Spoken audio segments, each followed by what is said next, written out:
Hey,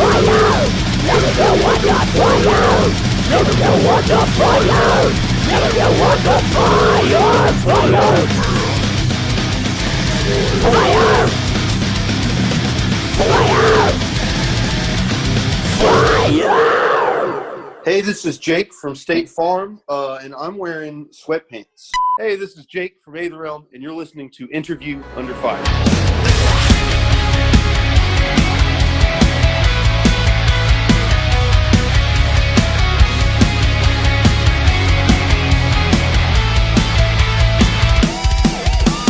All right, Jake, thank you so much for taking the time to talk with us today on Interview Under Fire. You know, this is a big weekend for you guys. Congrats on the release of Redneck Vikings From Hell out on Napalm Records.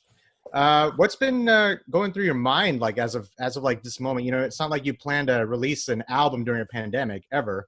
You know, how have been things for you guys? You know, how have things been for you guys and your band? And how long yesterday morning, when the album came out, I woke up and my computer was broken. So I had to buy a new 2012 MacBook, but thankfully they seem to get cheaper all the time. That's like my weapon of choice when it comes to. Not a bad way to start off an album release day, huh? Yeah, no, that was something else. But honestly, I sort of plan my life around like album releases. Yeah. So I don't ever plan anything afterwards. I assume I'm gonna die before it comes out. And so we get there and I'm like, all right, sick. Oh, my computer's broke. That's fine. I didn't even need it for anything after this anyways. So how long have you guys been on lockdown in North Carolina?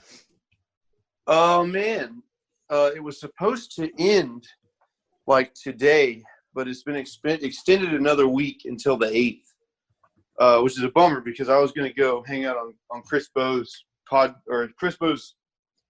Twitch stream today and like, play silly songs with him. But it started just about a month exactly ago. Governor announced that a stay-at-home order, so only like mandatory travel, and I work at a pharmacy, so right. I have a little hall pass in my car that says, "Hey, this dude works at a pharmacy. Don't throw him in jail for driving around." You know, so for me, it's been pretty similar to normal because I don't go out that much, anyways. I mean, we probably would have gone out and like party down at a bar or something after Redneck Vikings came out to celebrate, but you know, we just sort of did that at home. Yeah, but it's all right because you're airwalking on Golden Gate Bridge. I think everything's all good. Yeah. I think you're in good hands, bro.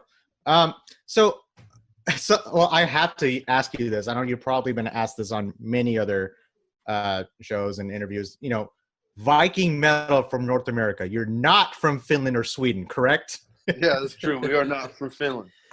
We keep getting asked about that shirt. Like, hey, when is that shirt coming back out? Man, I don't know. Maybe we'll just make a new shirt. Come on.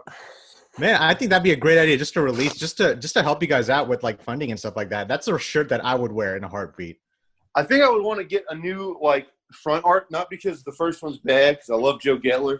He's in the band Wilderun, and he did that art. But I do just like getting new shirt art is like Christmas for me. That's like my favorite thing. So it's oh my god, we got some new cool stuff to put out. So I really just like paying people to do a new one. Man, talking about like Viking and folk metal, like you think of bands like Winter Sun, Ensiferum, Bodum, Kalama. The list is just endless. And then there's you guys. Like it's like it's like you guys are like came out of almost like I don't want to say nowhere because you guys have Tarot. Yeah. I absolutely love that album. I think is it Tarot or is Tarot? Some people have pronounced it both ways. That's how I always say it. Yeah, I absolutely love that record, and I put it up there with some of the best Viking metal I've ever heard, or folk metal, whatever you want to call it. But where did the influence come into this new album? Because you guys changed things up, and when you first released that single Guardian, I was like, interesting choice for a single. And then of course I listened to the entire way through a few times in the past couple of days. You guys are, that's probably one of my favorite records I've heard this year already. Thanks, man. So, you know, I don't know where the influence came from. Like, did you decide to just, okay, I want to try something different this time around, you know, as opposed to what you're usually doing? Of course, you want to stay, you know, the same, stick to your roots, what you usually play with, but then add like new elements to it. Is it something that you just came up with your own, or is that something you guys passed along as bandmates, decided we're going to change things up a bit? I'll tell you exactly how it went down. On Tarot, originally, we had talked about doing like a secret bonus track. Have you ever listened to Between the Buried and Me? Oh yeah. They got a song on one of their albums that like I can't remember whether it's before the first track or after the last track, but it might be after the last track. There's like a few minutes of silence, and then there's like one last song that's not listed on the tracks called Manland, and it's just like the goofiest. Wait, which album was this? Which album was this? I'm trying to think. Just look up BT Bam Manland, and you'll find it. Corey, can you look that up? If you get a chance, Corey, can you look that up? Anyways, you know, it's kind of the secret goofy song that was alongside, you know, a very good piece of art, you know, the album that it was on. And I thought that was really funny. And so we were talking about doing Redneck Vikings from Hell as a bonus track on Tarot and just making it like the goofiest, most, you know, Southern sounding song we possibly could write, you know, hitting like all the sick, like, you know, kind of like Corrosion of Conformity style. Yeah. But like, you know, doing super like Pantera vocals on it. So we had that all kind of set up and planned because the Redneck Vikings thing is like, that's sort of just us looking at ourselves as a band and being like, yeah, it is kind of silly that bands from Greenville, North Carolina, or from North Carolina in general, all over, has a song about Odin, and you know, write songs about like mystical occult shit. You know, man, I will say this. I don't mean to interrupt you, but like I will say that having that tone, that theme from a band coming out of North Carolina, that's how you create attention. That's how you make a name for yourself. I love that you guys did that. So you know, we just realized it's kind of silly, and it became a matter of like, what if we just wrote like the most honest album we could about, you know, just not trying to represent ourselves as being like from this mystical frozen north, but just be like, hey, we're just like some dudes from North Carolina. And so, but you know, with that said, I still love all the music that comes out of all these bands, these folk metal bands from Finland and you know, from Europe in general. Like that music really speaks to me. It's the music that I want to write. So it was sort of the natural combination of these things. And originally we were going to do it just as a joke, but we kind of ran out of time when we were doing Tarot. And also we wrote too much music on Tarot. So we even had to cut a song because it was like 78 minutes of music, and we couldn't afford to do a double album. So we cut The Magician from Tarot for budget reasons. So when it came around to this one, we sort of got stuck on that Redneck Vikings from Hell like concept. You know, obviously Pantera's got Cowboys from Hell. There was this band from Tennessee that was really funny called Hate Stomp that had a song called Rebel Metal from Hell. And the idea of it just like trying to write this sort of fake tall tale backstory of ourselves as a band, but we just talk ourselves up like we're these demons summoned out of hell that come up from the south and party your town to the ground and then, you know, leave it in ruins. And we're like, I don't know, man. It just like the idea just stuck around. And the chorus of that song was one of the ones where it was like, it all got written right at once. It wasn't like one thing happened and then a week passed and then maybe this thing should happen. That whole chorus came out all in one session, like super fast. The melody and the chord progression and the lyrics and everything,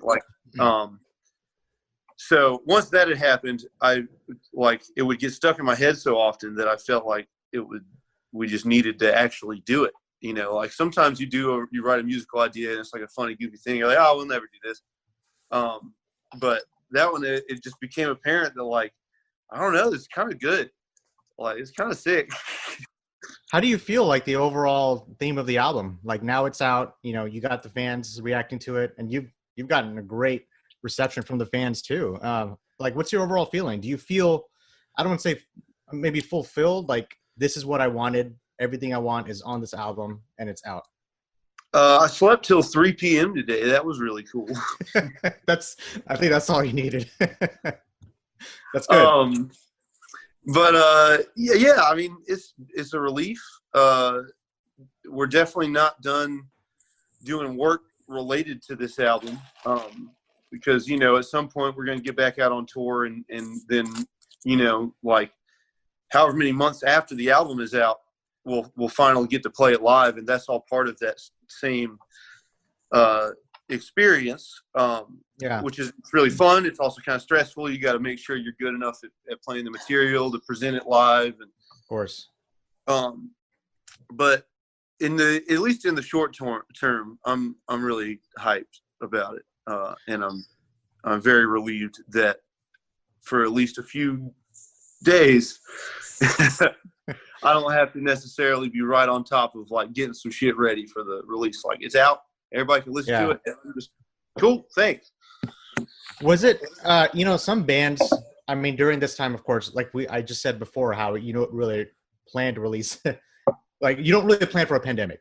That's just straightforward. No, But then you have bands like Lamb of God, Enslaved. They moved their releases further in the year. Is that something that was maybe crossed your mind before the album came out? Because some bands are sticking to the schedule. Some bands are deciding to postpone it. Yeah, I would say I'm really glad that we did stick to the schedule, because I would have lost my damn mind if we like got this close to releasing it and it was like all ready to go, and we were all like rushing to hit these deadlines. Like, all right, we got to mix it by this time. We got to fucking have all the synths by this date. Like, and then it was just like, oh, by the way, we're gonna push it out like 3 more months. I would like blow a gasket. Like, what? Because I don't want to wait anymore. I'm an impatient dude. I like to get it done and then get it put out. So I'm glad that it came out on time, though I could not speak to like the business savvy level of either putting it out or not putting it out in the pandemic. I don't know how all that goes down. I like to believe that if the music is good, then it won't matter when it came out. But I don't know. I don't have that much knowledge regarding the field of choosing release dates. Yeah, it's funny. Yeah, like everything you just mentioned, like it's important sticking to the schedule. Look at other bands. There's Black Dahlia Murder, Trivium. They're actually, I think they're on the top 10 like Billboard list on like album releases, and that's sick. Yeah, I mean, just goes to show, you can still stick to the schedule and get the reception that maybe you're expecting, maybe even more than what you're expecting. Music is what people need. More importantly, maybe more than ever now in this time in our lives. And I think you guys are doing the job and, giving it to people like us and other fans around the world. Well, thanks. Yeah, I mean, it's we've gotten a lot of messages from people that are like, man, this is like just what we need. Like, especially about the music video we did yesterday. Like, a lot of people are like, oh man, this is like exactly what I needed to be watching. Like, people still having fun at home. Like, this sucks, but it doesn't suck that bad because we can all still, do shit. Yeah.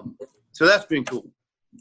So being stuck at home, how are you keeping up with your bass playing and your vocals? Do you live in a place where you can just crank up and play? Here's the deal. I have not practiced bass at all since I knew that I was not going on tour. I'm the type of dude that, like, once I know the show's coming up, I'm like, all right, I'm gonna get these songs tight. It's time.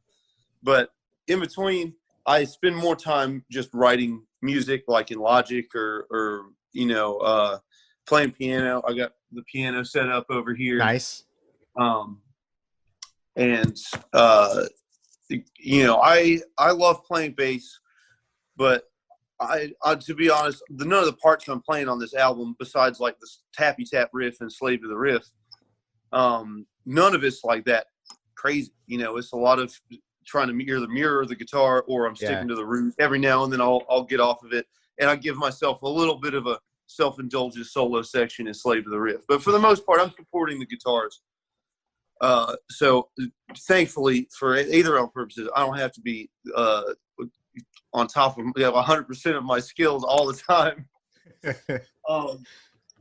But I have been trying to get real good at singing Guardian, and I'm about, I think, 80% there right now. Okay. We've got it set up. So I bought a new interface. It's Behringer Euphoria. It's got 4 inputs, so we can do stereo mics on the piano, and then a single vocal mic, and run some like reverb and delay on the vocals. And we'll probably record ourselves playing it, me and Heinrich and Donnie, because we all live together. Okay. Do you think you might be doing that maybe live, something that the fans can interact with? I would love to. I got to figure out how we can stream something and do it good. Heinrich just logged into it. He likes this DJ Bass Nectar. He just logged into a Bass Nectar stream last night, and the audio was like skipping. And it's like, oh, that sucks ass. Like, I don't want to do a stream and have the audio all fucked up. So if we can find a way to stream high quality audio and make sure it's like good on the end of the person watching, then we would do that. Otherwise, we can, we just record ourselves and do multi-camera angles and then put that out. And we could put it out as a premiere and, hang out in the comments and stuff. But see, that's already good. You already have ideas like you're talking about right now. Some, the Twitch is very popular. What I've seen, a lot of artists are going on Twitch and interacting with the fans. That's just like an important way to keep themselves and the fans busy.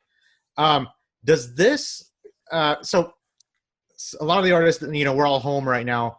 And I was wondering if this pandemic, does this open new things up for you personally and artistically, have you not noticed before? For example, I've had some people say, I've started cooking a lot and, I've never knew that I could cook this much, and, just new things about yourself that maybe you have not noticed before. Well, with me, my life hadn't changed all that much because I'm still working regularly. So for the most part, it's just still been going to work during the week and then at night, and then on the weekends, it's scheming up whatever band stuff needs to be schemed up at the moment. Okay. So, but I mean, that said, like, I have been scheming harder than ever. So maybe that's something I learned, that the more time I have, the more scheming I do with music stuff. Yeah. We got some, we finally got like patches in. That's something that our fans have been asking for a zillion years. So awesome. We got some nice dudes, and we're going to send them to the merch store and have them sell them for us. Yeah. So with the artists, they're doing the live streaming thing we talked about. We've seen some bands go on, do a live show at an empty venue and stream it for the fans. Do you think, as an artist, do you think the quarantine-induced live streaming surge is going to affect the touring musician business going forward? Do you see more bands doing this down the road, even if we're back? Yeah, I think bands probably will do it more, just because sometimes really cool ideas are right there in front of your face and you just don't really think about them because it's not the model. You don't. When touring was up and good, nobody was really thinking about a live streamed metal concert. Yeah. Because why would you do that when you could just go do it? But now that this is the case, like it opens up the idea of like, well, what about like when you're not touring for like a 3-month period or a 4-month period or something like that, but you can all get together for one day in that period. Like, what if we tried to set something up like this to keep people happy while we're not out on the road? So I think now that sort of ice has been broken a little bit, I think that we will see more of that even when touring starts back up, but maybe not the quantity of it that we're seeing right now, just because right now it's the only thing anybody can do regarding playing live. I mean, live shows are a whole different monster. You know, you don't really get the energy. Like, I could sit here and just watch Aether Realm perform an entire set, but it's different when I'm actually in person and actually feeling the energy. But, you know. Yeah, and you're like interacting with people too. It's a social thing where like you go up and someone's wearing, you know, a band shirt that you like, and you're like, oh, bro, you know, I love At the Gates. Fucking, have you ever heard Blinded by Fear? Oh, yeah, man. Yeah. Yeah, you see a lot of the, you know, you interact with a lot of fans, you know, with, of course, the band members also. It's different, but, you know, they're still doing the live streaming. I don't know if it's working. Maybe some of it's good. Insomnium's messed up. They had everything all set up. They sold tickets to it and everything, and they got it all ready to go. And then something happened where the streaming service they were working with, or the company that was hosting it or whatever, dropped the ball, and they were not able to put it out that day. Now they still filmed the whole thing. Yeah, and I think they put it out later. And the next day, I think they put it all out. So it's not like that's a nightmare scenario. I mean, it's probably a nightmare scenario that day of for them. Yeah. But the next day, it's like, okay, well, we still did the thing, and here you go, and we'll hang out with you while we all watch together. You know, you can save that kind of thing. And the fact that the fans even like tuned in just in the first place, I think that was just a great gesture in the first place from the band. Yeah. Yeah. I mean, that's the most rewarding thing about any of this is like when you finally can, you know, talk to somebody that was like, oh man, I really like that song, or like listen to people hear it for the first time. We did a Napalm listening party yesterday at noon, and then I can't confirm or deny that we maybe did a listening party the night before at midnight with in our Discord channel with like a smaller number of people. Cool. And it's always really cool to just see people, you know, oh wow, this solo right here is like the coolest one I've heard ever. Yeah. You know, that's always fun to watch people's initial reactions to stuff like that. You know, we're talking about the fans just now.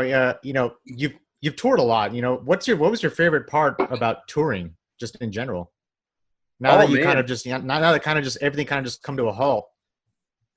I just like meeting people.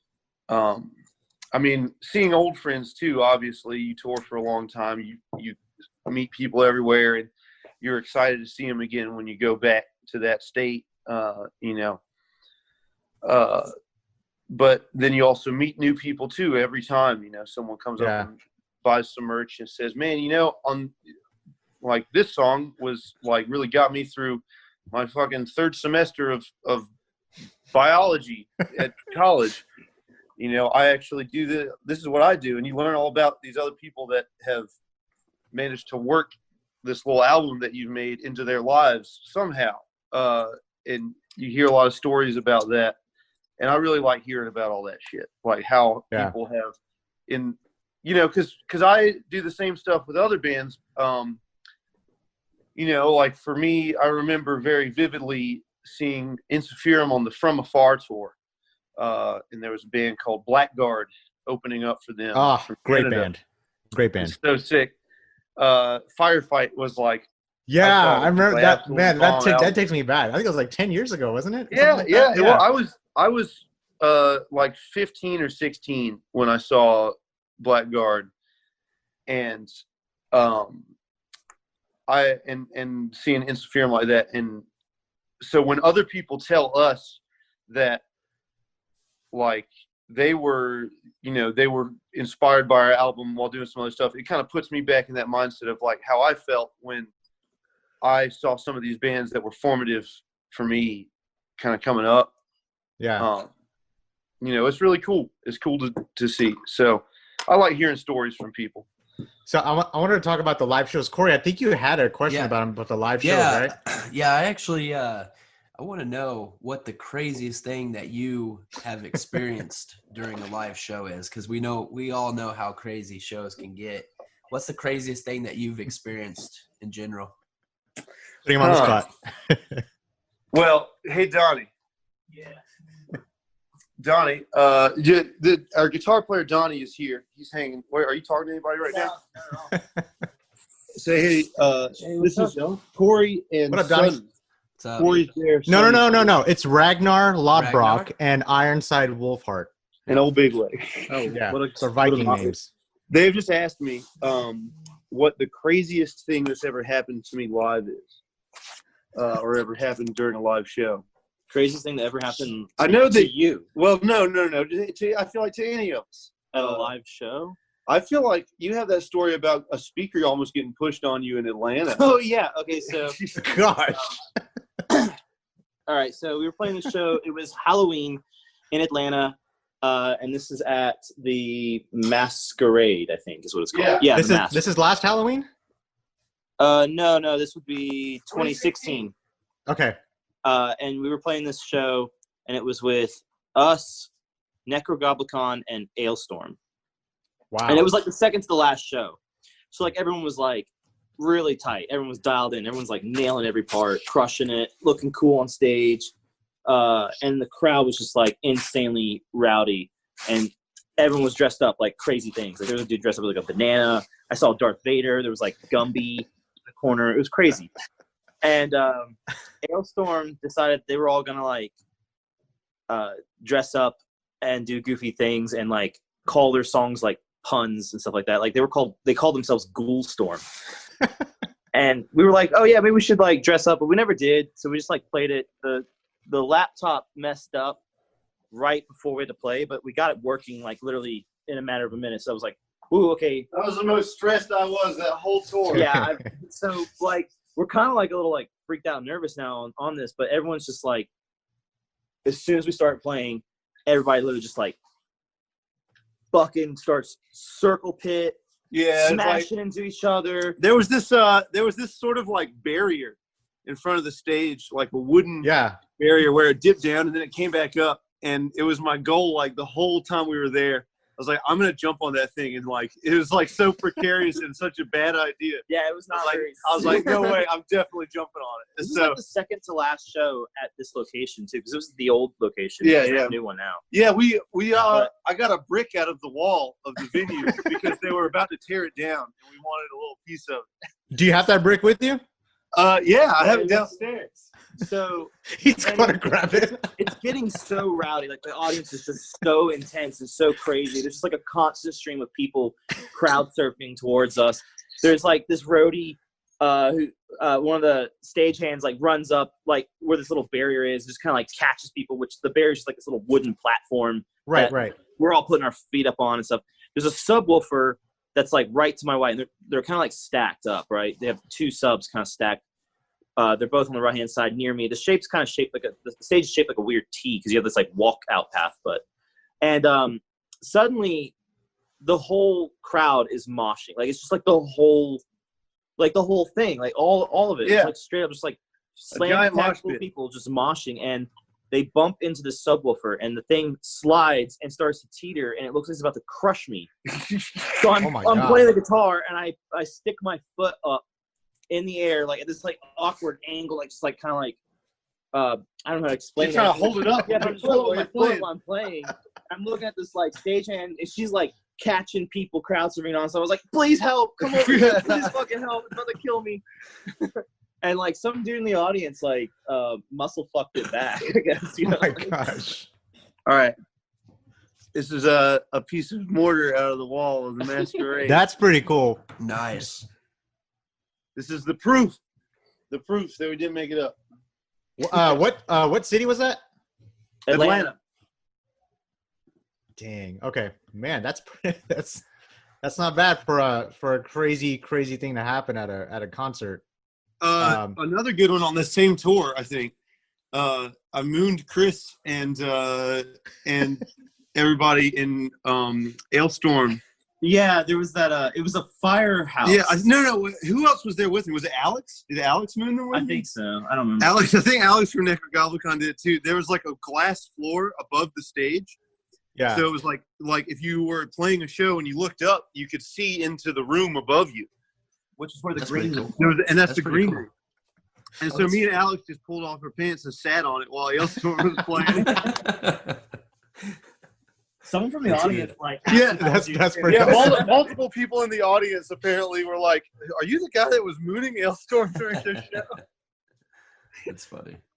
Hey, Have you so guys, go ahead, Corey. have you guys been to Dallas? Yeah, we've played Gas Monkey a few times. Okay. All right, yeah, we're there a lot actually. That's Yeah. a very popular venue.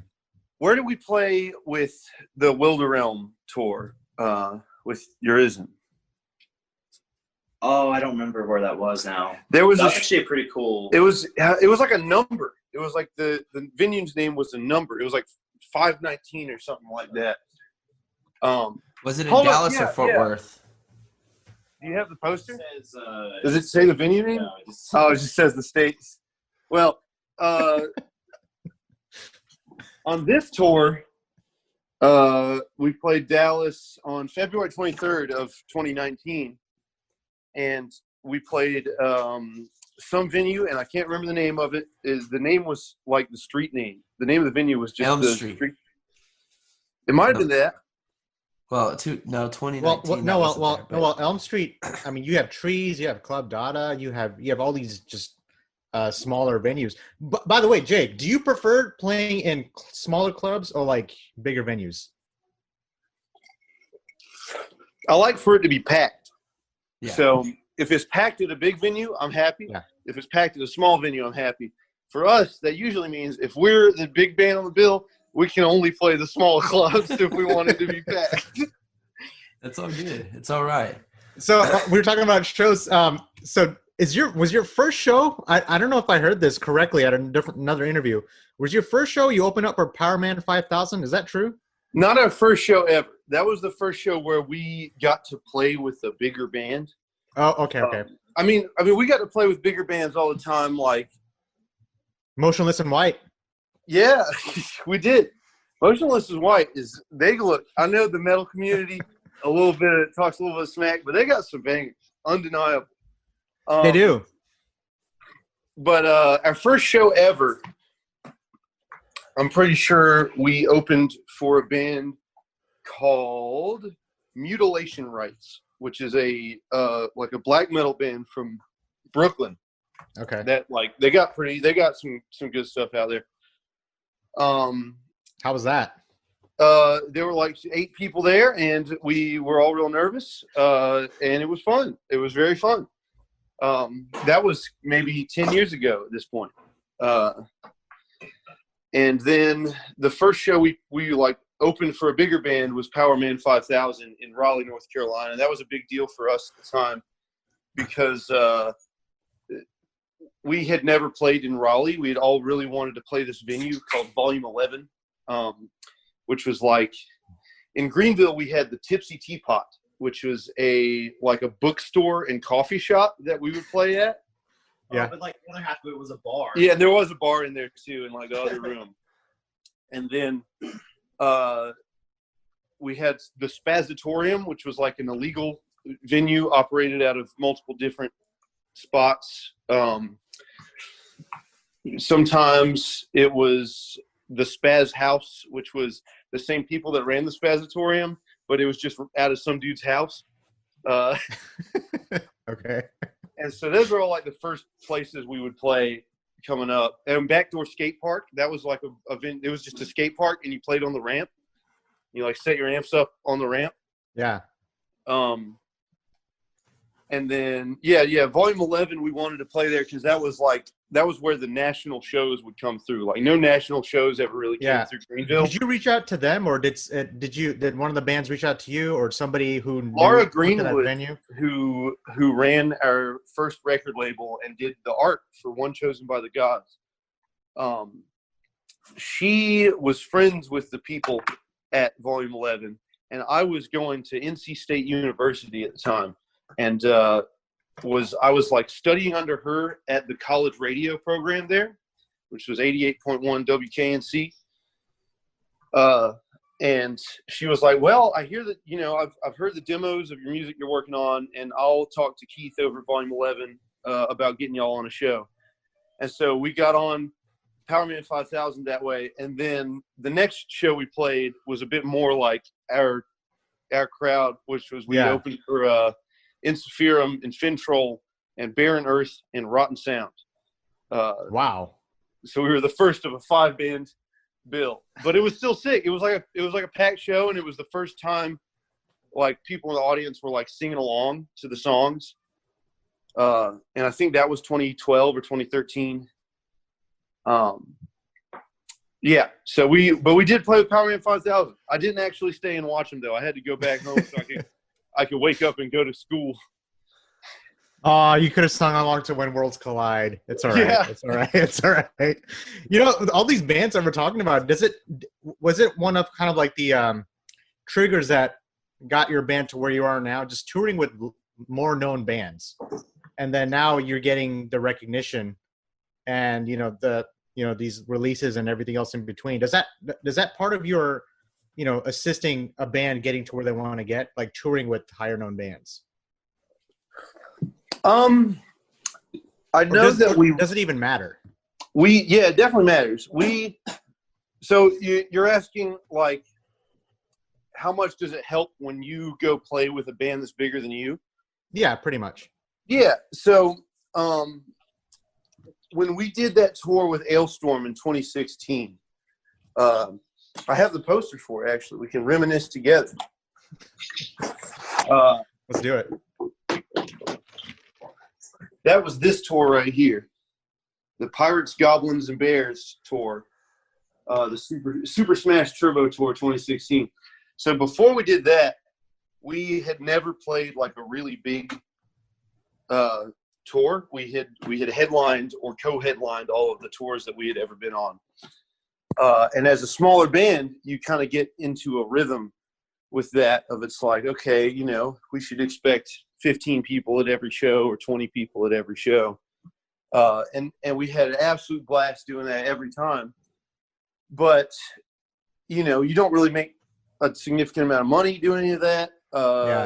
You just kind of go out and have fun and then get back and, you make no money for long enough time and you get like, man, I don't know if I can keep this up, like I gotta decide between doing a tour and like fixing my car. And so that tour with Ailstorm at the time was when we would always tour around in my Toyota 4Runner with the U-Haul. So it would be 4 of us in the SUV, and then we'd have all our gear in a trailer in the back. And we did that on that Ailstorm tour. And on that tour, that was like, before we did that, I was about ready to throw it in. And then we did that tour and we started playing for these crowds, these Ailstorm crowds. They were like, 400, 600, 800 people big in the U.S. at the time. And that just totally rewired my brain, where I was like, holy shit, like you can actually do this. I just figured you just couldn't. But apparently you can just go out and play for 800 people and have a sick time with your friends. Yeah. And so that we actually on that tour is when we wrote Hunger, when we got the skeleton for that song put together. Because that is actually my favorite song. Oh, thanks, man. Yeah, I love that song. So that's when we put the skeleton together for that song. It went through a lot of development after that, but that basically the overall idea was like, oh damn, this is like a taste of what you can do when you're like, playing good music for a long enough time, you stick with it for a long enough time. And before this, I probably would have been down to stop, and now I'm definitely not down to stop. I want to keep trying to make it happen. So yes, I think so. Even if I think we made significant like gains in the quantity of people that knew about our music on that tour, but maybe more important than that is it was just like an emotional refreshment to get to play for these big enthusiastic crowds on that Ailstorm tour. Corey, did you have a question? Yeah, I saw that was. I saw your hand doing this. I was like, does he have a question? That was my Sonny. Don't talk. Let me get in this. So as we're getting this Cribs episode in, you know, the Aether Realm Cribs episode here. Oh yeah. I'm noticing that you have a lot of sentimental value stuff that holds, you know, some sentimental value there. Yeah. Like the posters, and then you had the brick, the mortar. Yeah. So, yeah. All right. So what is one of your most prized possessions that hold the most sentimental value to you? That's a good question. I've got a lot of odds and ends. I've got some stuff that like I care about that is like family stuff. I've got this old piano over here that has a lot of sentimental value. And I got that. I used to play it at a church. I used to play bass at the Methodist Church in Greenville, North Carolina.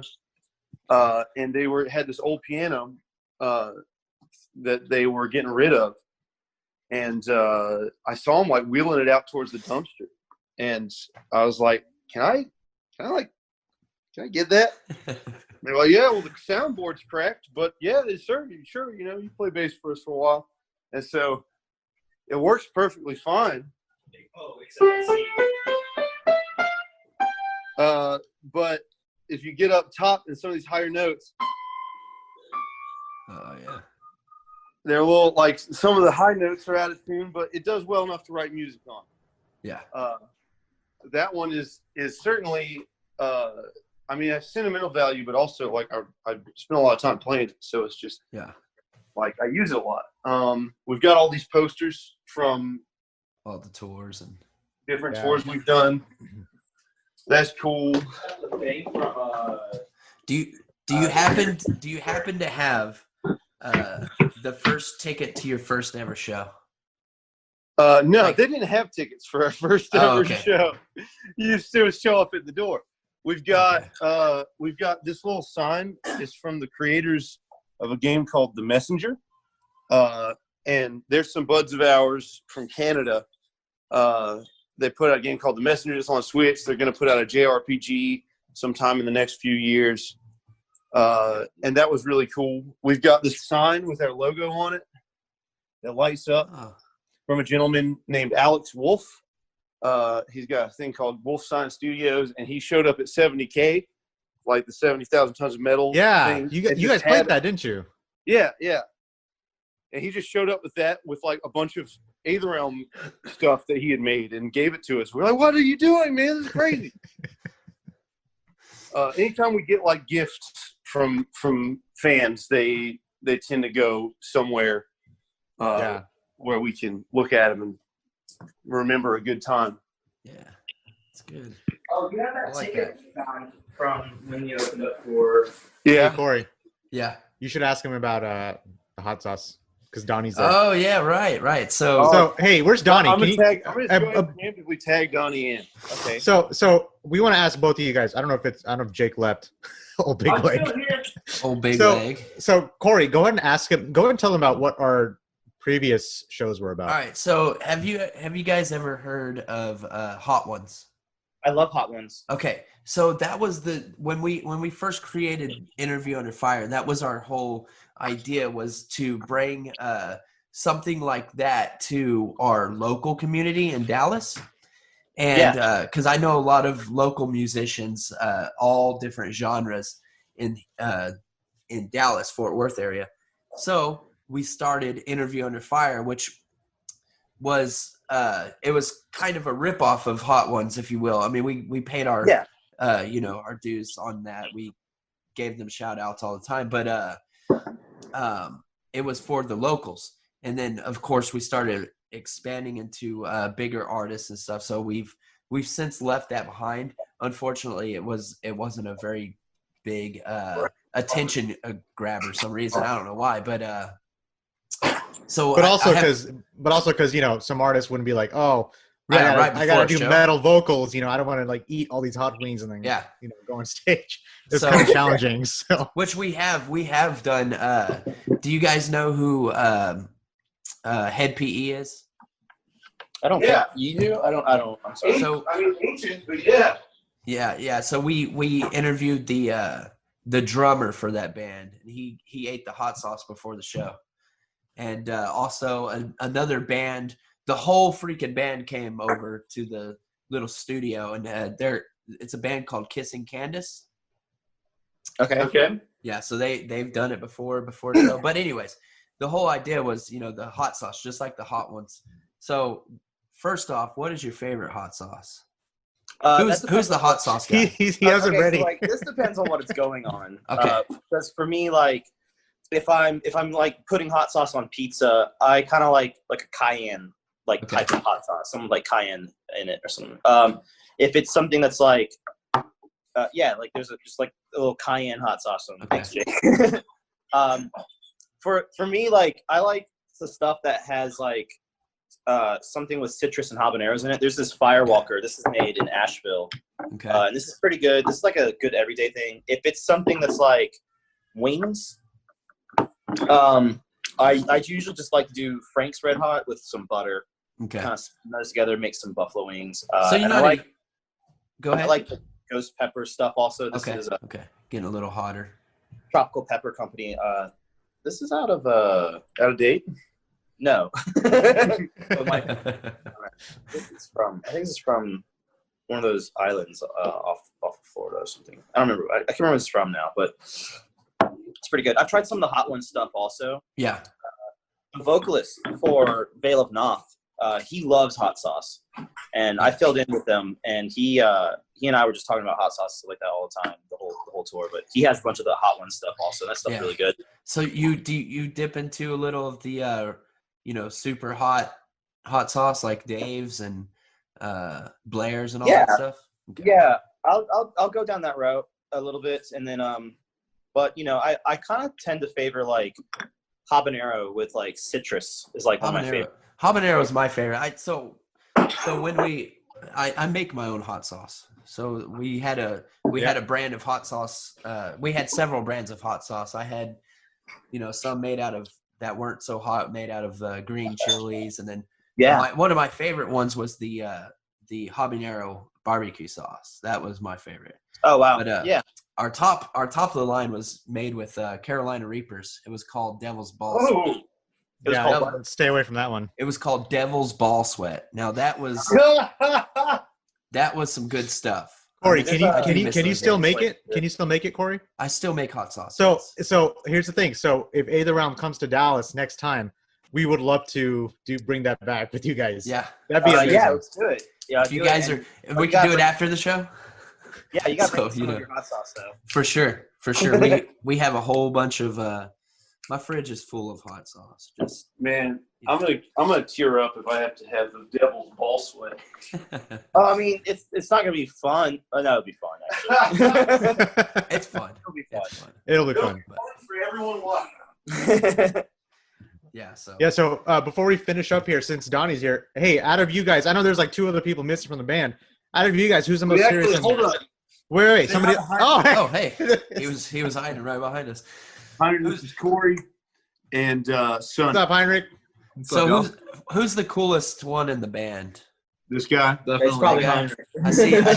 Too cool for interviews. I see Obviously. a little bit of. Get out of here. I see some mustache twirling. I see we all got beards here. I like this. Yeah, my genetics don't really allow this, I guess. So, but he's got this, and that's the best thing of all. Exactly. Are you planning on growing it like super long? I mean, I usually don't really trim it that much, but when I like put the wax in, I inevitably like pull out like little strands of it, so it kind of just maintains itself at this length. I feel like. Yeah. Hey, so who's the most serious and who's the funniest out of all four of you? Dude, Donnie's like a fucking comedian. I think Tyler's pretty funny. Tyler. He's the unspoken. Yeah, he's the champ. He's got some gems for sure. He's just like Tyler. when Tyler's getting down to business, it's all, you know, he takes care of everything. You wouldn't expect it. But then when he's ready to goof, like it's game over. Like he just starts doing like some funny walk or some shit. And he's just like, fucking Tyler, what are you doing? We have a term for Tyler when it's his turn to like ride shotgun. Yeah, when Tyler's riding in the front seat, he becomes front seat Tyler, and we don't let front seat Tyler happen very much because he just gets too hyped. We gotta ban him from the front seat. All right, before we finish up here, this is for all three of you guys. So I don't know if you left the room, but we're here. We're all here. What would your favorite? I don't want to say non-metal. What would your favorite artist to collaborate with be? That you haven't collaborated with already. Like as a band? Yeah, or as an individual. Yeah. I just want to like hang out and jam with Paul Gilbert. I think that'd be like really cool, and also he's really funny, so it'd be like really hilarious. That'd be cool. I'd be about that. I think. I just want to see him play Scarified in real life. Yeah. Yeah, he does these like Paul Gilbert will do these like guitar things where he just kind of like goes to like Guitar Center and like jams like that, and he'll let people come up and like jam with him. Oh man! And it's awesome because it's just like he like kind of plays it easy for a little while and then he just rips it. He's like, all right, yeah, okay, cool, we're done. All right, kid, you fucking ready to get beat into the dust, you little scrub? You think you can jam with the best? I don't know. Maybe cool if like I listen to a lot of dance music. Porter Robinson is an artist from North Carolina that I really like. Porter Robinson's from North Carolina? He's from Chapel Hill, dude. Oh, yeah. He's from Chapel Hill? Chapel Thrill, yeah. I think he makes really awesome melodic, heart-wrenching like dance music, and I think he would do a great remix of Guardian, but that's not really his like style to like he doesn't really collaborate with a whole lot of people, honestly. So that's all right. Plug that shout out in, man. Let's see if we can make it happen. Yeah, that's a hard question. It is a hard question. That's so tough. Because there's artists that I think are just really good, but I think might not be great to collaborate with. Like maybe like Yari Mayimpa. That might be man, that would be pretty sweet. I mean, why not? I mean, you guys are already down that path anyway. Yeah. I mean, the dude makes great music. Well, I mean, I'll say real quick, like we mentioned this I think this question was also asked in the Napalm Q&A thing, but you know, we've toured with Wilderun several times, and we talked about doing like a split CD with them. So that's still not, you know, off the board. But, yeah, we had this idea of like doing an album where like one band would do a song and then we would have it flow like sonically directly into the song by the next band, and like maybe do that back and forth. So have like an Aether Realm song, Wilderun song, Aether Realm song, Wilderun song, and do like an EP like that. We were talking about doing something like that, and it has not ever come to fruition. But it was like it would be tight because Wilderun's just the fucking. I actually, what I really want to see is your idea of you and Mike Lowe from Inferi. Where you guys just have a cover band. But no one practices the songs. Yeah, all right. So jam. Me and Mike there's a band called Inferi from Tennessee. They're like a technical death metal band. And me and one of the guitar players, Mike Lowe, were in a band called Oubliette together. It was like black metal. And Mike had this idea where, and I think Greg from In Full Darkness was also. Oh my God, you're throwing these. This is throwing me back, dude. Man, you're probably the only person that knows that band. Black metal band together. It was awesome. It was really awesome, and they're still doing it. Oubliette's still doing it. Where are y'all from? Dallas. Dallas, that's right. They're Dallas. Yeah. Sorry. All right. So we had this idea. Mike and Greg had this idea of having a cover band that plays like metal cover songs, but you don't ever practice. You just have to like know the song and try and play it as best you can without ever having played it before. That's a great idea. You do all requests. So someone in the audience would be like, "Yeah, play play Cemetery Gates. And he'd be like, all right, I think I kind of know how that song goes. Hey, I'm just saying, you're throwing out ideas. We talked about the whole going live on Twitch or anything like that, streaming. That'd be a great idea. Yeah, I would so tune in. Yeah, I'm taking requests. I'm gonna live television. I'm taking requests. I'm gonna try to play whatever you send me. I'm not very good. It's not gonna be great. But why not? I'll try my best. Okay, so this is the last thing I'm gonna do. So what I'm gonna do is I'm gonna put you on the hot seat. I'm gonna see how well you know your songs. Okay. Okay. I'm gonna read out some lyrics. You tell me what song it's from. All right. Do you do most of the lyric writing? Yeah. If all, all or most. Okay. Most. Okay. Pretty much all. All right. So I'm going to start it off here. I'm just going to go in random order.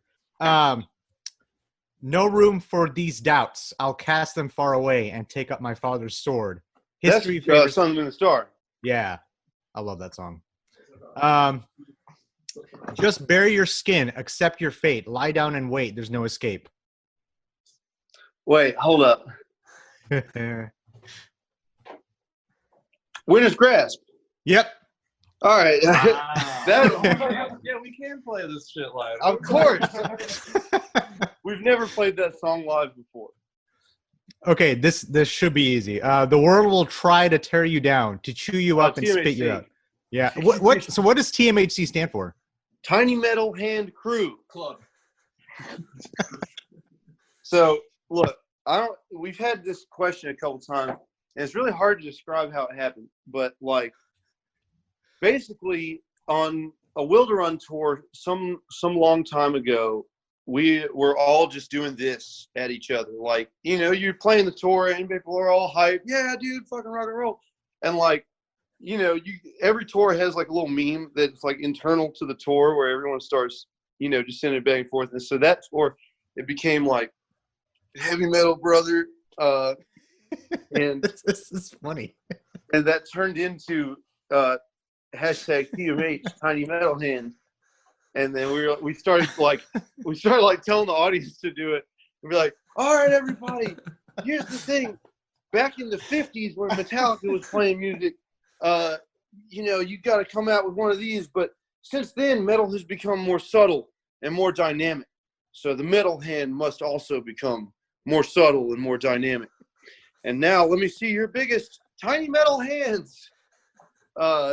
And we try and get the audience to do it. And sometimes they would do it successfully, and sometimes they'd just be kind of like. But awesome. Either way, it's been fun. And now I love that story. That was great. Our fan group on Facebook is now called the TMHC, the Tiny Metal Hand Crew, and we gave them a song. We'll make sure to join that. That's pretty awesome. Yeah. It's a lot of me. I don't have my notifications on because I can't. All right. Next one. Okay. Let's see if you get this one. Exhausted, he turns to fight. The writer, not a second thought. Gosh dang, he got it. That was from your EP. That's good. He got that. Song's also on One Chosen, so it's not. And also, everybody wants us to keep playing it, but we haven't played it in a while. Hey, I'm one of those people, so we'll bring it back sometime. 7 years it has been fermenting. 7 years in an oaken cask. Now it's time. The drink is ready. This booze will kick your ass. Oh yeah, that's the song by the band. King of Cups. King of Cups. I disagree. I think that's The Magician. Wait, did somebody say the title? I can't even. Yeah, it's King of Cups. King of Cups. The Magician. I was gonna read Hunger, but you already know that one. That's my favorite. No, how's that one go? Oh, they sat me down and twisted fate. They fed me scraps from the dinner plate. I've waited 7 long years and I've got nothing to lose. My friend, I think you may have made a mistake. Love it. Guardian. You ever think about sitting down and just reading your lyrics as a dramatic reading? Just get on Facebook Live or something and just that'd be a great idea. I hate having to listen to my speaking voice. So well, give yourself a Viking voice, like a Thor, like. Oh, okay. Yeah. It's all big legs. They set big me legs. down and twisted fate. Yes. Man, there you go. Man, you know what you should do? Turn that into a podcast. Yeah. No. every single song of yours, just read a dramatic reading of a Viking voice. All right, Jake. You have any last thing you want to add? You want to plug into the show before we finish up here? Old big leg. You want to plug? You can catch Donnie on the Hootsman's podcast playing some Or his Twitch account. Oh, there you go. He's got Twitch. Yeah, from Glory. He has a Twitch where he plays like Warzone or Smash Bros. He's really good at Smash Bros. He beats my ass every time. Really good at it. And then he's trying to do Dark Souls, but he's bad at Dark Souls. He's not bad, but he's okay. Oh, maybe I can invade him in Dark Souls and finally teach him a lesson. But yeah, like I'll hop on there and play games with him or hang out and talk and stuff. He'll have like guests, like he'll have Chris, and he'll have Francesco from Windrose, yeah. And we'll all get to play like games together and stuff, and it's pretty cool. How you got anything you want to plug? What was that North Carolina? What was that North Carolina DJ you're talking about? Porter Robinson. Porter Robinson doesn't need too much plug, and he's pretty absurdly huge. Yeah, it's just plug your collaboration with him. Hey, Porter Robinson, collab, please. Please, let me get my wish. It's one of the songs. Yeah, I don't know. I hop on that same Hoots stream every now and then, but okay. That's what I can think of. I'm working on getting some of my own electronic music up, but nothing, no like dates at the moment or anything to look. What's the name? So, what's the name on that? I'm not really sold on it. Asuna or HEO.io. Yeah, it's currently my current alias is the name of a spell in Final Fantasy, so I don't know if it's like appropriate to use someone else's intellectual property. Oh, it definitely is. Just spell it a little different. Spell it a little different and change your accent up a little bit. Yeah. I think Wilderun is a really good band that everybody should listen to if they haven't yet. They're like the new Opeth. The new Opeth. Interesting. Wilderun. My favorite album by them is still Sleep at the Edge of the Earth. Okay. But they also have a new album called Veil of Imagination that's also really good. So I would say go listen to that band. Sleep at the Oh, and Paladin. Go listen to Paladin. Paladin's from Atlanta. They're a power metal band. And their vibrato is the widest vibrato of any band yet. Awesome. Sounds good. And everyone who are our listeners here, don't forget you can listen to this podcast on Apple, Spotify, Stitcher, all major podcast apps. We have Donnie, Jake, and Heinrich here from Aether Realm. Their newest record, Redneck Vikings From Hell, out on Napalm Records. Make sure to pick that up, support them, and they're going to be in your town soon. Thanks for joining us, Jake. And James. Shout out to the TMHC. With the candle burning,